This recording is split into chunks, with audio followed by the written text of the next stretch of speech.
안녕하세요. 오늘 저희가 함께 깊이 살펴볼 자료는요. 빛과 지식으로 향하는 용서의 여정이라는 텍스트의 일부입니다. 이게 뭐냐면 우리 안에 있는 그 분리감이나 죄책감 같은 그림자들을 좀 뚫고 용서라는 걸 통해서 어떻게 다른 현실 또 내면의 평화를 발견할 수 있는지 그 여정에 대한 이야기인데요. 이번 탐구를 통해서 이 용서의 과정 그리고 그 의미를 좀 깊이 이해하는 게 저희의 임무라고 할 수 있겠습니다. 자, 그럼 바로 시작해 볼까요? 이 본문을 보면 모든 문제의 근원이라고 할 수 있는 작은 생각에서 이야기가 시작돼요. 이게 뭐냐면 나는 전체랑 분리되어서 혼자 있다. 이런 근본적인 믿음, 어쩌면 좀 착각일 수도 있고요. 이런 분리되었다는 생각, 혹시 청취자분들도 좀 익숙하게 느끼시지 않나요? 네, 바로 그 작은 생각이요. 우리가 세상을 인식하는 방식하고 직접적으로 연결된다는 점이 정말 중요합니다. 이 자료에서 보면 우리가 보통 육체의 눈으로 보는 세상 있잖아요.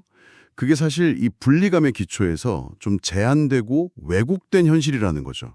스스로 만들어낸 어떤 광적인 메시지들에 우리가 끊임없이 둘러싸여 있다. 이렇게 표현하거든요.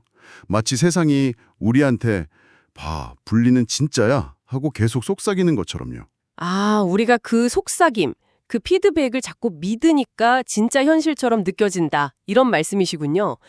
결국 스스로 그 분리의 증거를 계속 찾고 더 강화시키는 셈이네요. 그리고 이 본문에서는 또 이런 왜곡된 인식의 바닥에는 죄책감과 두려움으로 만들어진 두려움의 원이 있다고 지적하는데요. 이게 우리가 발 딛고 서 있는 현실의 기초처럼 딱 버티고 있는 것 같지만 사실은 그게 아니라는 거죠. 바로 그겁니다. 네. 이 자료에서 보여주는 가장 강력한 통찰 중 하나가 그거예요. 우리가 느끼기에 되게 단단해 보이는 그 죄책감, 그 두려움의 벽이 있잖아요. 그게 실제로는 아무런 실체가 없다는 겁니다. 정말로요. 그냥 빛 앞에서는 사라지는 얇은 베일 같다고도 하고요. 아니면 우리가 통과하려고 마음만 먹으면 쉽게 흩어지는 어두운 구름 같다고도 비유해요. 손을 뻗어서 잡으려고 해도 잡히는 게 없다는 거죠. 결국 당신의 그 믿음만이 그걸 현실처럼 만들 뿐이라는 거예요. 아, 실체가 없다. 하지만 그게 실체가 없다고 해도요. 우리가 느끼는 그 두려움이나 죄책감의 무게는 정말 너무 현실적이잖아요. 이 명백한 경험이랑 실체가 없다는 개념 사이에 좀 간극이 느껴지는데 이 자료는 이걸 어떻게 설명하나요? 그 구름을 어떻게 통과할 수 있을까요, 그럼? 네, 좋은 질문이신데요. 자료에서는 성령이라는 안내자를 언급합니다. 이게 근데 단순히 외부의 조력자 이런 걸 넘어서요. 그 환상을 꿰뚫어 보고자 하는 당신 안의 의지, 또 진실을 인식하려고 하는 그 내면의 능력과 연결되는 거라고 볼 수 있어요. 이 안내라는 게 우리가 기꺼이 따르기만 한다면 겉보기에 되게 두려워 보이는 것들 있잖아요. 그러니까 실체 없는 그 죄책감이나 분리감 같은 것들, 그것들을 안전하게 통과하도록 돕는다는 거죠. 핵심은 그게 진짜 위협이 아니라는 걸 깨닫는 의지, 그 의지에 있습니다. 아하, 결국 기꺼이 보려는 마음, 그게 열쇠군요. 그리고 이 과정에서 가장 중심적인 역할을 하는 게 바로 용서라고 하셨잖아요. 근데 여기서 말하는 용서는 우리가 보통 생각하는 것처럼 누구 잘못을 그냥 눈 감아준다. 이런 의미하고는 좀 다른 것 같아요. 맞습니다. 여기서 용서는요, 아주 근본적인 인식의 전환 도구예요.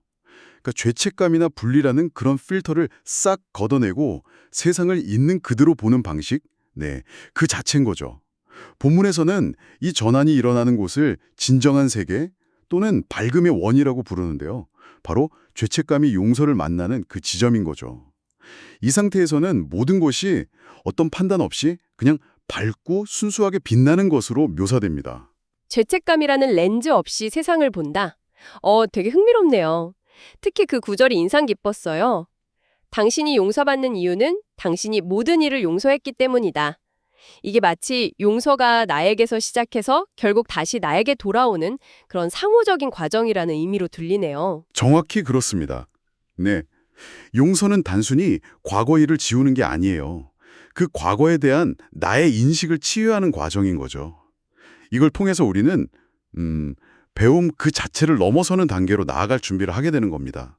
그러니까 순수한 알 또는 사랑의 상태라고 할까요? 자료에 따르면 사랑은 배우는 게 아니라고 해요. 이미 존재하는 그 사랑을 가로막고 있는 장벽들, 그러니까 우리의 그런 잘못된 인식들을 제거하기만 하면 그냥 자연스럽게 드러나는 것이라고 하죠. 계신 당신에게는 어떤 의미를 가질까요? 어쩌면 당신을 무겁게 누르고 있는 그 죄책감이나 어떤 고립감이 실제로는 넘을 수 없는 벽 같은 게 아니라 그냥 당신의 인식이 만들어낸 구름일 수 있다. 이런 가능성을 보여주는 것 같아요. 그리고 용서는 그 구름 너머 이미 존재하는 빛, 그리고 연결된 현실을 선택하는 과정이라는 거고요. 당신의 관계들 역시 이 용서라는 렌즈를 통해서 바라볼 때 분리가 아니라 연결을 보여주는 그런 메시지가 될 수 있다는 거죠. 오늘 저희는 죄책감이라는 것이 실은 실체가 없는 구름과 같고 용서는 그 구름을 꿰뚫어 보고 본래의 빛, 즉 연결된 현실을 인식하는 길이다. 뭐 이런 아이디어를 함께 따라가 봤습니다. 네. 이 여정을 좀 정리해보면 분리라는 근본적인 오류를 인식하는 것에서 시작해서요.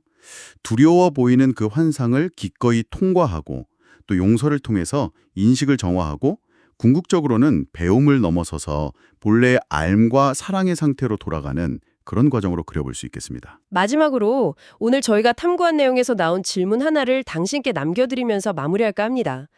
만약에요, 사랑이라는 것이 배우는 게 아니라 그냥 존재하는 것이고 우리가 할 일은 그것을 가로막는 장벽을 제거하는 것뿐이라면 당신은 지금 이 순간 어떤 인식의 구름, 어떤 믿음의 장벽을 붙잡고 있기에 그 사랑을 온전히 경험하지 못하고 있는 걸까요? 한번 조용히 성찰해 보시는 건 어떨까 싶습니다.